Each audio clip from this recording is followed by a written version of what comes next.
آپ کے پاس آ رہے قادر سر یہ بتائیں کہ کانسپریسی کا لفظ تو پہلے والے اعلامیے میں بھی نہیں تھا اور نئے والے اعلامیے میں بھی نہیں ہے. بیرونی مداخلت والا تو انہوں نے پہلے والے اعلامیے کو بھی تسلیم کر لیا, تو پریکٹس ایسی کی گئی. اور دوسرا یہ کہ دفتر خارجہ میں پہلے یہ خط چھپانے کی کوئی اٹیمپٹ کی گئی. ایسی اطلاع بھی آ رہی ہے کہ یہ خط پہلے وزیر خارجہ سے بھی چھپانے کی, یہ سائفر جو ہے چھپانے کی کوشش کی جاتی ہے, وہ تو بعد میں. اچھا پہلے ایک اور میں چیز سائفر کا بتا دوں. یہ جو مراسلہ ہے, دیکھیں یہ میں نے یہ کہیں سنا ہے کہ جی اس طرح کے تو اور بھی مراسلے آتے رہتے ہیں. جو بھی یہ کہہ رہا ہے اس سے زیادہ جھوٹا اور بے شرم آدمی نہیں ہے. کبھی اس طرح کی زبان استعمال نہیں کی جاتی ڈپلومیٹک ٹرمز میں. کبھی بھی ایک چھوڑے کہ ہم 22 کروڑ لوگ ہیں, ایک چھوٹے سے بھی کوئی 50 لاکھ کی بھی آبادی کا نیوزی لینڈ ہونا, اس کے پرائم منسٹر کو بھی اس طرح کا دھمکی کوئی نہیں دیتا. ایسے کبھی اس طرح کی دھمکیاں نہیں دی جاتی. اور جب دھمکیاں دی جاتی ہیں تو میں نے آپ کو گنا دیا کہ ایک دفعہ ذوالفقار علی بھٹو کو دھمکی ملی تھی, ایک دفعہ مشرف کو دھمکی ملی تھی جب چاروں شانے چت ہو کے اس کی جنگ میں لے گئے تھے. اور یہ جو دھمکی ملی ہے, یہ ایسی دھمکیاں نہیں ملا کرتی.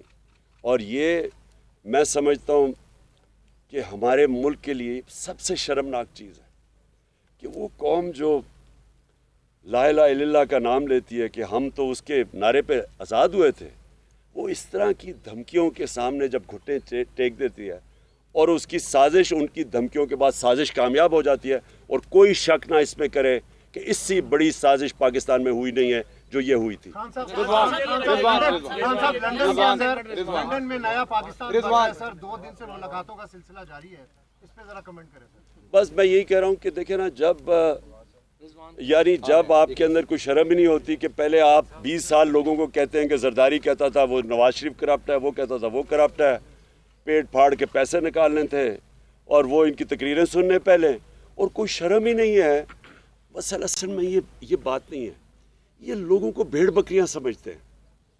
ان کو کوئی شرم ہی نہیں آتی کہ اتنے یعنی آپ کسی کو چوری کا کہہ کے اور اتنے بڑے اور ان کے ساتھ پھر بیٹھیں اور گورنمنٹ بھی بنا لیں, بندر بانٹ بھی کر لیں, اور پھر سوائے ان کے خاندان کے نظر ہی کسی کو نہ آئے, سارے خاندانی اوپر آ کے بیٹھ گئے ہیں. یعنی ان کے علاوہ کوئی کسی میں ان کی پارٹیز میں عقل نہیں ہے.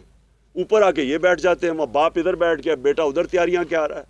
یعنی اور کوئی نون لیگ کو 35 سالوں میں نہیں ملا سوائے یہ باپ بیٹے کے, اور دونوں کے اندر دونوں ضمانت کے اوپر ہے, 40 ارب کے دونوں کے ملا کے کیسز ہیں, تو کوئی ان کو نہیں ملتا.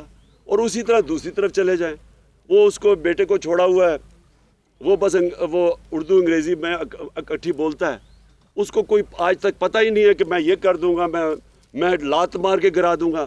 یہ لوگوں کے ہاتھ میں اگر یہ ملک پکڑا رہے ہیں, اس سے بڑی سازش کیا ہے؟